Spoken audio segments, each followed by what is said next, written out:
आज की इस वीडियो में हम रेलवे प्रोटेक्शन फोर्स का जो वैकेंसी आने वाला है 2023 में उसके बारे में पूरी डिटेल में जानेंगे।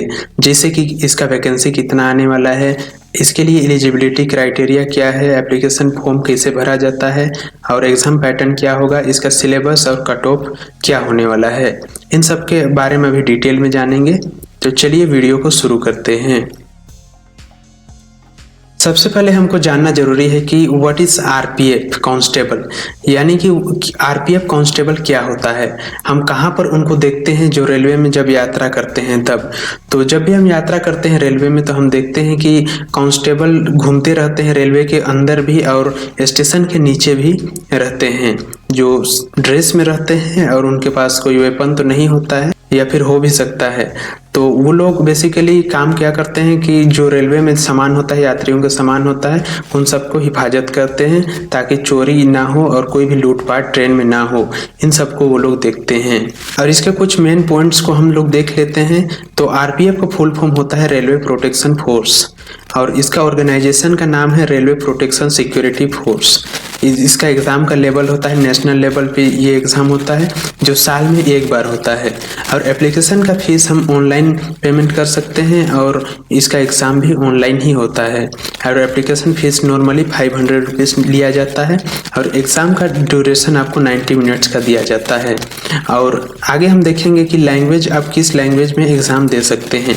तो इसमें से आप देख सकते हैं इंग्लिश, तेलुगु, हिंदी, तमिल, उर्दू, कोंकणी, मलयालम, मराठी, गुजराती, उड़िया, पंजाबी, असामीज, मणिपुरी, बंगाली, इनमें से आपको कोई भी भाषा आता है, कोई भी लैंग्वेज आता है तो आप उनसे एग्ज़ाम दे सकते हैं और इसके ऑफिशियल वेबसाइट में जाके आपको देना पड़ेगा।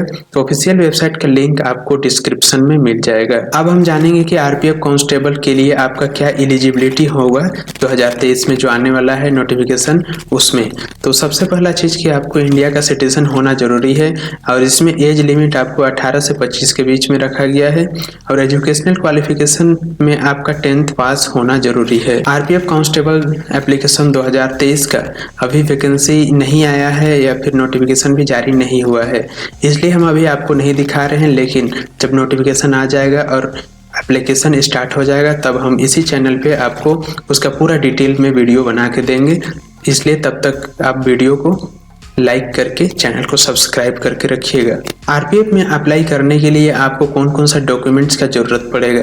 तो सबसे पहला डॉक्यूमेंट्स का आपको 10th पास का मार्कशीट होना जरूरी है, पासपोर्ट साइज फोटोग्राफ्स आपके पास होना जरूरी है, आपका सिग्नेचर का कॉपी होना जरूरी है आपके पास। सिग्नेचर का कॉपी जो आप सिग्नेचर करेंगे व्हाइट पेपर पे और उसी को स्कैन करके डालेंगे। कास्ट सर्टिफिकेट आपका होना जरूरी है अगर आप ओबीसी या फिर एसटी एससी से अप्लाई करना चाहते हैं तो, और नहीं रहेगा आपके पास कास्ट सर्टिफिकेट तो आपको अनरिजर्व्ड कैटेगरी से अप्लाई करना पड़ेगा। ट्रांसफर सर्टिफिकेट भी आपके पास होना जरूरी है जो आप बाद में भी दे सकते हैं जब आपका जॉब हो जाए, यानी कि डॉक्यूमेंट वेरिफिकेशन के समय भी आप दे सकते हैं। रिक्वायर्ड और भी डॉक्यूमेंट्स हैं जैसे कि पैन कार्ड, आधार कार्ड, वोटर आईडी कार्ड भी आपके पास होना जरूरी है।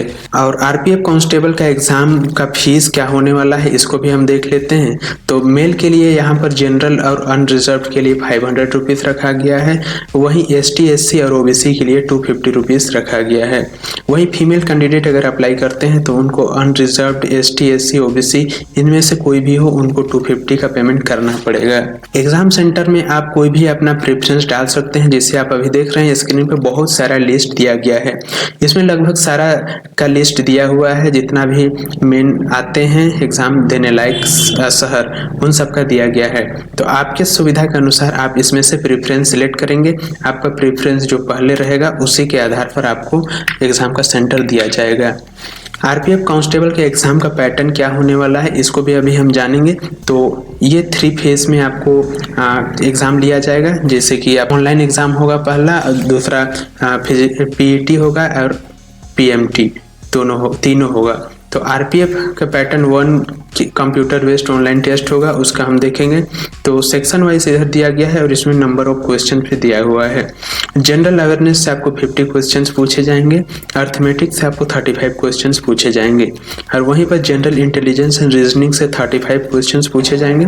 टोटल आपको क्वेश्चन पूछे जाएंगे 120 क्वेश्चंस, जो 120 नंबर्स का होगा, जिसमें से आपका नेगेटिव मार्किंग भी रहेगा, जो 1/3 आपका नेगेटिव मार्किंग में कटेगा आप पर इनकरेक्ट आंसर। अब हम सिलेबस को देखेंगे, क्योंकि सिलेबस देखना बहुत जरूरी है। अगर हम उस टॉपिक देख लेते हैं और सेक्शन देख लेते हैं, उसके बाद सिलेबस पता नहीं रहेगा तो हम पढ़ाई किस तरह से करेंगे, क्योंकि हर चीज़ तो इसमें पूछता नहीं है, जो सिलेबस में है वही चीज़ आपको पूछा जाएगा।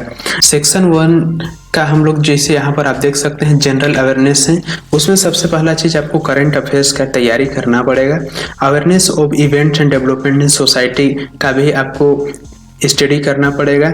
Indian history, art and culture से भी आपको क्वेश्चन पूछे जाएंगे, इकोनॉमिक्स से भी आपको क्वेश्चन पूछे जाएंगे और general science and life science से रिलेटेड भी आपको क्वेश्चन रहेगा उसमें। कॉमन एब्रिविएशन से भी आपको क्वेश्चन मिलेगा उसमें।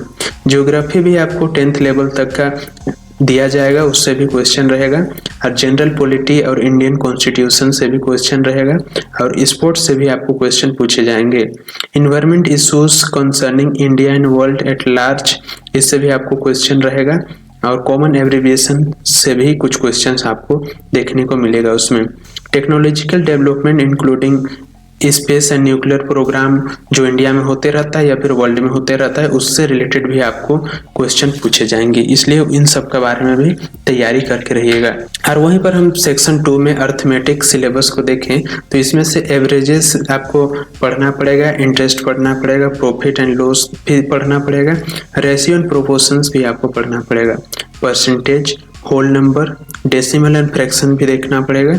नंबर सिस्टम से भी आपको क्वेश्चन रहेंगे कुछ, फंडामेंटल अर्थमेटिकल ऑपरेशन से भी आपको क्वेश्चन मिलेगा। आप इस सबको टॉपिक वाइज पढ़ते चलिएगा तो आपका तैयारी बहुत अच्छा हो जाएगा। रिलेशनशिप बिटवीन नंबर्स से भी क्वेश्चन मिलेगा, mensuration, discount, time and distance, tables and graph, इन सबको भी आपको पढ़ना पड़ेगा ताकि आपका तैयारी अच्छा हो जाए और कोई भी क्वेश्चन ना छूटे। सेक्शन 3 में हम देखेंगे जनरल इंटेलिजेंस एंड रीजनिंग का सिलेबस, तो इसमें एनालॉजीज से भी आपको क्वेश्चन पूछे जाएंगे, similarities and differences, spatial visualization, coding decoding, statement conclusion, spatial orientation, problem solving analysis, decision making, visual memory, arithmetical reasoning, verbal and figure classification, arithmetic, nuclear series, arithmetic number series, non verbal series, syllogistic reasoning, discriminating observation, relationship concept से भी आपको question रहेगा, इसलिए इन सबको topic wise आप study करेंगे। अब हम बात करेंगे इसका कट ऑफ क्या जाने वाला है 2023 में। कट ऑफ सबसे मेन चीज होता है, क्योंकि आप कितनों भी नंबर लाइए या फिर कितनों कम भी लाइए, आपका कट ऑफ मार्क्स आपका आ गया तो आपका जॉब हो जाएगा, इसलिए कट ऑफ मार्क इसमें सेक्शन वाइज दिया गया है। जैसे जनरल अवेयरनेस में अलग से कट ऑफ दिया गया है, अगर इसमें आप 20 नंबर भी लाते हैं तो आप पास माने जाएंगे, और अर्थमेटिक में आप 23 नंबर भी लाते हैं तो इसमें भी आप पास हो जाएंगे, और जनरल इंटेलिजेंस रीजनिंग से आपको 25 में पास किया जाएगा। और टोटल कट ऑफ आप देखेंगे तो 68 मार्क्स का है, 68 मार्क्स आपका आता है तो आपका क्लियर हो जाएगा। फेज 1 क्लियर होने के बाद आपको फेज 2 का एग्जाम देना पड़ेगा। तो फेज 2 में वैसे कोई एग्जाम नहीं होता है, इसमें आपको फिजिकल एफिशिएंसी टेस्ट और फिजिकल मेजरमेंट टेस्ट का सामना करना पड़ता है। अब इसको पार कर जाएंगे तो आपका डॉक्यूमेंट वेरिफिकेशन के लिए बुलाया जाएगा। तो सबसे पहले आप देखेंगे फिजिकल एफिशिएंसी टेस्ट में 1600 मीटर का आपको रनिंग दिया जाएगा, जिसमें मेल को 5 मिनट और 45 सेकेंड्स में कंप्लीट करना होगा, और 800 मीटर रनिंग करना पड़ेगा, जिसमें मेल को 3 मिनट और 40 सेकेंड में कंप्लीट करना पड़ेगा। इसमें फीमेल का कुछ दिया हुआ नहीं है, शायद ये दोनों का सेम टाइमिंग रहेगा। और इसमें हाई जंप में आपको 4 फीट मेल को करना पड़ेगा और वहीं फीमेल को 3 फीट जंप करना पड़ेगा। लॉन्ग जंप में मेल के लिए 14 फीट रखा गया है और फीमेल के लिए 9 फीट रखा गया है। फिजिकल एफिशिएंसी टेस्ट के बाद आपका फिजिकल मेजरमेंट टेस्ट आता है, इसमें कैटेगरी वाइज आप देखेंगे, अनरिजर्व्ड और ओबीसी के लिए 165 सेंटीमीटर हाइट रखा गया है और फीमेल के लिए 157 सेंटीमीटर है, और एसटी एससी के लिए आपको 160 सेंटीमीटर है और वहीं फीमेल के लिए 152 सेंटीमीटर रखा गया है। और एक कैटेगरी होता है गढ़वाली, गोरखा, मराठा, इन सब के लिए 163 सेंटीमीटर रखा गया है मेल के लिए, और फीमेल के लिए 155 सेंटीमीटर रखा गया है। फिजिकल मेजरमेंट टेस्ट आप देखेंगे यहाँ पर अनरिजर्व्ड और ओबीसी के लिए 80 सेंटीमीटर चेस्ट भी रखा गया है। 80 सेंटीमीटर चेस्ट अनएक्सपेंडेड में होना चाहिए, और एक्सपेंडेड में आपको 85 सेंटीमीटर का होना जरूरी है। और ST SC के लिए यहाँ पर 76.2 सेंटीमीटर अनएक्सपेंडेड में होना जरूरी है, और एक्सपेंडेड में 81.2 सेंटीमीटर चाहिए। गढ़वाली गोरखा मराठास के लिए 80 सेंटीमीटर रखा गया है, और एक्सपेंडेड में 85 उनका भी होना जरूरी है। कैंडिडेट ये दोनों फेज को कंप्लीट कर जाते हैं, उसके बाद उनका डॉक्यूमेंट वेरिफिकेशन के लिए बुलाया जाएगा।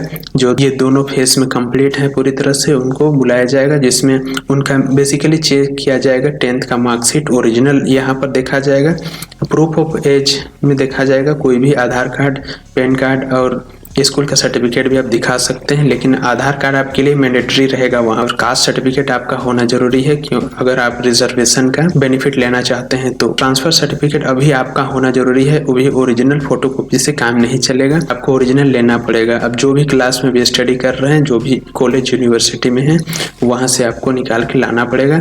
और आपका रिसेंटली पासपोर्ट साइज फोटोग्राफ भी होना जरूरी है, जो 3 महीने से पुराना नहीं होना चाहिए। अब तो आपका जॉब हो चुका है अभी तक, तो इसके बाद हमको जानना जरूरी हो जाता है कि आपका सैलरी क्या होने वाला है। तो इसमें basically starting salary 22,000 per month से शुरू होता है और 35,000 पर मंथ तक रहता है। तो इसमें से सैलरी के अलावा बहुत सारे जैसे PF का भी आपको बेनिफिट मिलता है, स्टाफ रहने के लिए आपको क्वार्टर भी दिया जाएगा, और भी बहुत सारा एक्सपेंसेस आपको दिया जाएगा, और आपके फैमिली को भी बेनिफिट दिया जाएगा। फैमिली जहाँ चाहे वहाँ ट्रेवल कर सकती है ट्रेन से, उनको टिकट नहीं लेना पड़ेगा।